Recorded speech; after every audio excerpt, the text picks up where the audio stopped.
O plenário do Supremo Tribunal Federal formou maioria para derrubar um indulto dado pelo ex-presidente Jair Bolsonaro ao ex-deputado federal Daniel Silveira. O ex-parlamentar foi condenado no ano passado após ter feito ameaças ao Estado Democrático de Direito e aos ministros da Corte. A repórter Elis Barreto tem mais detalhes para a gente ao vivo. Oi, Elis, boa tarde para você.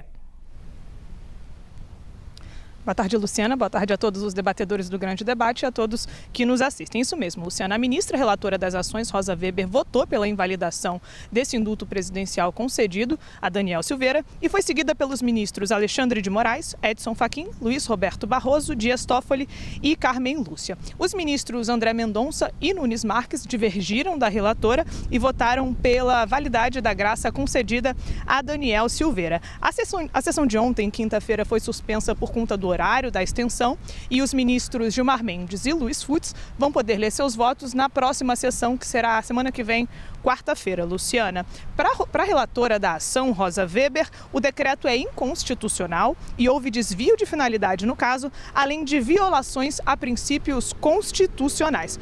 A gente lembra que esse decreto do indulto a Daniel Silveira foi editado em 21 de abril do ano passado, um dia após o STF ter condenado o ex-deputado a 8 anos e 9 meses de prisão. Então, alguns partidos que faziam oposição ali ao governo do ex-presidente Jair Bolsonaro ingressaram com ações no STF, questionando a constitucionalidade desse indulto presidencial. Daniel Silveira foi condenado pelo STF por impedir o livre exercício dos poderes e coação no curso do processo. A gente lembra que, atualmente, Daniel Silveira está preso, mas por infringir algumas medidas cautelares da prisão domiciliar, como danificar a tornozeleira eletrônica. Ele também voltou a atacar o STF e ministros da Corte e também voltou a atacar o sistema eleitoral brasileiro. Luciana, então a gente acompanha e semana que vem a gente deve ter a decisão do STF, que pode decidir se Daniel Silveira segue preso ou não. Obrigada, Elis. Olha, os ministros André Mendonça e Nunes Marques, como acabou de dizer a Elis, votaram contra a suspensão do indulto de Daniel Silveira. Não negaram que os motivos do perdão foram políticos, ou seja, para apaziguar as, abre aspas, vozes da sociedade dizendo que a pena teria sido excessiva, fecha aspas. Mas justificaram que a Corte não pode julgar o mérito do indulto, apenas a constitucionalidade desse indulto. Diante das justificativas dos dois lados, contra e a favor da suspensão do indulto, eu vou perguntar então a minha roda aqui. Vou começar com a Gabi dessa vez. A decisão do STF foi totalmente jurídica ou tem algo de político aí? Eu penso que foi totalmente jurídica, né, Luciana? Porque a gente primeiro precisa esclarecer um ponto que é com relação ao critério da discricionariedade. Embora o indulto tenha um quê de discricionariedade do presidente da República, não existe uma discricionariedade absoluta, né? Todo ato de um agente político, agente administrativo, de alguém que está agindo como mandatário ou como servidor público, que é o caso do ex-presidente Bolsonaro, naquele instante ele estava agindo como mandatário político, é vinculado à lei e à Constituição. A gente tem que pensar nos princípios da administração pública, como, por exemplo, o princípio da finalidade, que diz que mesmo que os atos sejam discricionários, essa discricionariedade é sempre vinculada a algo maior, que é a lei e a Constituição. Então, penso que o Supremo Tribunal Federal acertou, tendo em vista principalmente o desvio de finalidade, porque o ex-presidente Bolsonaro, ao conceder o indulto para o seu aliado político Daniel Silveira, ele não estava pensando no interesse público, né? A finalidade do indulto geralmente é para fins humanitários, né? Tem um outro sentido do indulto. Ele estava pensando em questões político-eleitorais, né? Não deu nem tempo de publicar a decisão do Supremo Tribunal Federal, ele já concedeu o indulto quase que como uma provocação. Me pareceu que houve, inclusive, um uso político do indulto, não da decisão do Supremo Tribunal Federal. O Supremo Tribunal Federal tentou, na verdade, corrigir esse instituto. O uso político foi lá atrás, quando o ex-presidente Bolsonaro concedeu o indulto a um aliado político que havia acabado de ser condenado, inclusive, por ameaçar fisicamente ministro do Supremo Tribunal Federal. Então, penso que foi correta essa decisão. Vamos lá, Samantha. Bom, eu queria analisar sobre alguns aspectos essa questão do indulto, né? Primeiro, aqui não concordo, deixar claro, com nada que o Daniel Silveira falou, mas eu vejo que todo o processo judicial dele tem uma série de questionamentos do ponto de vista constitucional. Primeiro, né, o ministro Alexandre de Moraes, com todo respeito, expede um mandado de prisão em flagrante, que é uma criação nova no nosso ordenamento jurídico que não tem previsão constitucional. Por uma opinião emitida por ele, que não concordo, mas não entendo que, de acordo com o que está na nossa Constituição, que isso deveria ser objeto do poder de apreciação do Poder Judiciário. A Constituição estabelece que isso deveria caber ao Congresso Nacional. Abuso de imunidade parlamentar tem que ser julgado pelo Conselho de Ética na casa a qual ele pertence. Esse sistema é falho? É. Nós temos que cobrar que a Câmara e o Senado comece a processar por quebra de decoro parlamentar? Sim, mas essa não é uma opção que é minha, é uma opção que a Constituição fez e eu tenho que respeitar. No que diz respeito ao indulto, eu acho que são 2 pesos e 2 medidas do Supremo Tribunal Federal. Por quê? No caso do indulto natalino, que foi expedido pelo presidente Michel Temer, que dá indulto a vários condenados na Lava Jato, a posição do Supremo Tribunal Federal foi totalmente diferente, no seguinte sentido, dizendo que, como está previsto na nossa Constituição, que se trata de uma graça do presidente da República, de um perdão, de um ato discricionário do presidente da República e que, respeitando as limitações da Constituição, que é não conceder para crimes inafiançáveis, não cabe ao Supremo Tribunal Federal entrar no mérito e que isso não significava que eles estavam apoiando a corrupção. E isso foi um voto do próprio Alexandre de Moraes na ação direta de inconstitucionalidade número 5874, em que eles assim, em regra, compete ao presidente da República definir a concessão ou não do indulto, bem como seus requisitos, a extensão desse verdadeiro ato de clemência constitucional, é um perdão,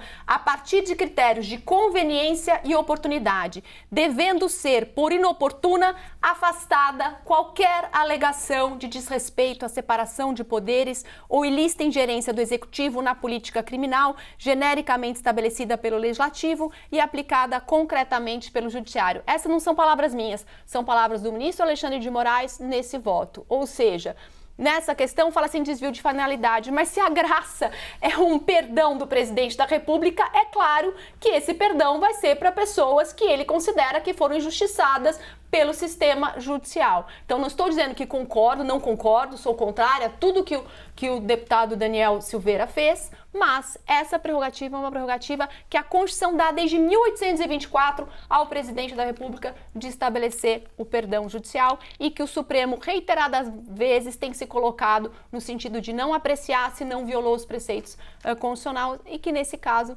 mudou de interpretação. Muito bem, eu vou passar para o Lênio agora, que, Lênio, eu vou te fazer um pedido, vocês ficaram aqui acusando um ao outro de hermenêutica. Samanta falou que você é professor de hermenêutica jurídica. Explica para a gente em pouquíssimas palavras o que é. Hermenêutica é a ciência, a teoria que estuda a interpretação, né? Isso vem de Hermes, que era um semideus que fazia intermediação entre a linguagem dos deuses e os comuns dos mortais. O grande problema é que o Hermes era um delinquente, porque ele já roubou as cabeças de gado do seu irmão ao nascer. Então o grande problema é como controlar Hermes. Por isso que tem tanta gente brigando por interpretações, porque Hermes mesmo tem que ser controlado, é um delinquente, né? Então, eu estudo uma ciência para segurar a delinquência de Hermes, né? Agora, nesse caso, eu sou suspeito, quer dizer, suspeito é o Sérgio Moro, mas neste caso eu sou suspeito porque eu fiz o parecer para a OAB e foi aprovado por 28 votos a 2 na Comissão de Estudos Constitucionais, um longo parecer. E, aliás, foi o primeiro estudo que foi feito sobre isso há 4 dias depois em que aconteceu o indulto. Eu já estava com o parecer pronto, mostrando a fala tão inconstitucional que o porteiro do Supremo poderia declarar a inconstitucionalidade assinando nas costas, né, do Meirinho, enfim. Por quê? Porque está visível. Todos os elementos sobre a inconstitucionalidade estão presentes. Essa questão do voto do Alexandre de Moraes, que se diz que ele, no caso do Temer, disse... Eu tive essa preocupação.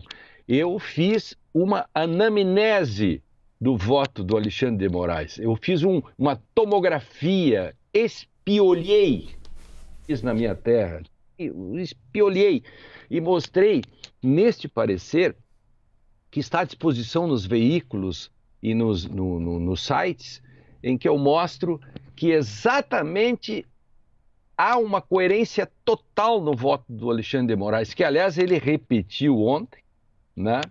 E na posição que o Supremo tem. Uma coisa é o indulto, como foi concedido pelo Temer e outros. Outra coisa é uma graça que é feita deste modo em que o presidente da República tem o poder de império e nada o limita. Claro que não é assim. Isso é que nem a palavra quaisquer que está no artigo 53. O deputado está imune sobre quaisquer. Quaisquer é quaisquer? Diz para ele dizer, então, fazer um pronunciamento sobre homofobia, etc., que é crime. Ah, ele não está imune. Então não tem imunidade total. Também o indulto não tem imunidade, não tem poder absoluto. Então, corretíssimo o Supremo, respeitando os votos em contrário, obviamente, que são 2, assim como também na Comissão de Estudos Constitucionais da OAB foram 2. Só que lá foi 28-2. Muito bem, Poit. Vamos lá, gente. Primeiro, eu queria responder um primeiro questionamento seu, Luciana, no começo desse bloco, né? Se tem interferência política ou não. Eu acho que é muito difícil de não ter interferência política no STF, uma vez que os presidentes vão indicando os ministros, né? E os ministros, muitas vezes, pode ter ministro que tem carreira jurídica, artigos publicados, mestrado, pós-graduação, mas tem ministro que não tem. E fica com o seu direito assegurado de ficar lá quase que até o fim da vida, né? Então, a interferência política no STF, para mim, é total. Segunda coisa aqui, o histórico da prisão do Daniel Silveira. E aí eu vou apoiar a posição da minha amiga doutora Samantha Maia. Daniel Silveira, não concordo com nada que ele fez. Assim. Ele é um péssimo exemplo como parlamentar, como liderança, de convívio pacífico entre pessoas que pensam de maneira diferente. Tá cheio de vídeo na internet fazendo coisas. Então, não só fala contra o STF, como quebrando placa, como cuspindo jornalista na faculdade. Pode pesquisar. Abomino a postura dele. Mas deveria ser responsabilizado na Câmara dos Deputados, no Conselho de Ética. Que é a interferência política do STF. A STF foi lá e prendeu, inventou um negócio que não existe na Constituição, como colocado, como a Samantha. A prisão do Daniel Silveira foi julgada na Câmara dos Deputados. Muitos deputados, por conveniência, com medo da rejeição popular, votaram a favor. Porque a população também não tem a necessidade de entender esses entremeios aí que tem Conselho de Ética. Eu votei contra. Não porque eu concordo com o Daniel Silveira, mas porque eu acho que o foro era errado. Agora, outros deputados, gente, sabem como funciona. Mas votaram a favor da prisão com medo do STF. Porque, enquanto eles estão na segunda instância, já foram condenados e não vão preso, o processo deles está engavetado no STF, que decide qual que desengaveta, qual não desengaveta, gente. Para prender esses deputados. Então, tá bom, mas e quem é que faz lava-toga, impeachment do STF? É o Senado.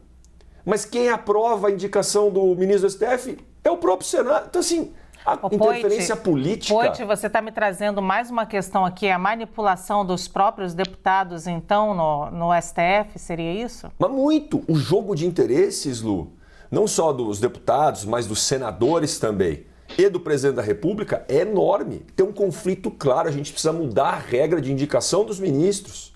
Porque senão quem indicou o ministro é julgado por ele depois. Muitos deputados votaram a favor da prisão não porque concordavam, Lu, mas porque tinham medo de serem pegos, porque eles tinham o rabo preso. Tinha, como diz no interior, a bunda suja. E o STF sabe. Ó, seguinte, me contrariar, desengaveta o seu processo. Poxa, isso acontece. E por último, nessa ligação tão direta como você está falando, correto? Lu, a Rádio Peão lá no Congresso. O que foi esse... A hora que a gente está lá no Congresso, o que a gente olha... Exagerando um pouco. De comentários, né? O professor, o senhor sabe também, de comentários, sabe? Quando foi votar a Previdência, por exemplo, outro exemplo, pressão de setores, pressão de militares, pressão até da Polícia Federal, sabe? Nos deputados que têm a bunda suja, isto acontece no Congresso. Falando da pressão aqui de empresas que têm interesse no Congresso, a Justiça também tem interesse, o Ministério Público também tem interesse e os deputados temem a Justiça. O que a gente precisa fazer é ter representantes da sociedade que não temem a justiça. E para concluir, Lu, que a gente se apegou muito a esse ponto do meio, eu me apeguei porque é algo que me revolta bastante. Eu fui questionar, fui pesquisar, rapaz, mas de onde saiu esse negócio de indulto, né? Como é que um presidente da República, tanta pessoa estuda, tanto processo e investigação, para mim é muito esquisito, tá? Agora eu não estou julgando esse indulto, que aparentemente tem uma questão de pessoalidade. O indulto eu entendi que tem que ser para o bem público e por aí vai. Mas que indulto que é para o bem público? Eu fui ler, rapaz, isso aí é desde o Império Romano, do imperador que fazia assim ou com o dedo para baixo. Mas o que o presidente entende ali da justiça, do julgamento, da investigação? Aí eu falei, mas para que serve indulto? Serve como válvula de escape. Tem até artigo falando que serve válvula de escape do sistema carcerário que está cheio, então solta um pouco. Mas tem um caráter absolutista dos reis da antiguidade. Serve para promover a paz. Eu não entendi que paz que esse indulto vai promover. E, por tradição, ele é feito no Natal. Todas as constituições brasileiras falam do indulto.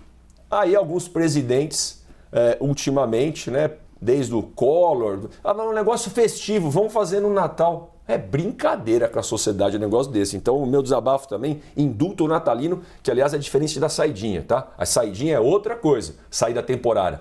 O indulto natalino, costumeiramente feito no Natal, é o perdão. Então quando você ouvir falar, rapaz, aquela saidinha de Natal, não é isso, é um indulto natalino. Perdoou um monte de criminoso. Tá se sentindo mais leve, pois? Eu tô. Vai, Gabi. Agora só como eu pesquisei a Gabi muito, já falou, né? Foi a primeira. Como eu pesquisei esse tema, viu, Gabi? Conseguiu. Me enganaram aqui, me enganaram. Ô, Gabi, eu tava só preocupada com você, Poit, porque eu falei, puxa vida, tá aqui cercado de advogado, como é que ele vai debater esse tema? E falou brilhantemente. Aí ele veio desabafar. Não, mas só última coisa, professor. Como eu pesquisei, a Samanta comentou isso. Peraí, Lênio, última coisa, professor. A Samanta chegou a comentar, mas também não é qualquer perdão, tá, gente? Não pode. O presidente não pode perdoar tortura, não pode perdoar tráfico de drogas, não pode perdoar terrorismo e não pode perdoar crimes hediondos. Aí também... Muito bem, fala, Lênio. Não, só queria dizer que ele aproveitou e nos deu o drible aqui, nos comeu um tempão. Não, ele foi esperto hoje. O Poit tá, Daqui a pouco ele vai debater com você e tem reloginho, Lênio. Pode deixar, a gente tá aqui de olho nele. Precisa. Com alguns aqui, só com despertador. Exatamente, com reloginho. Muito bem, Poit, chega, tá, Poit? Tá bom.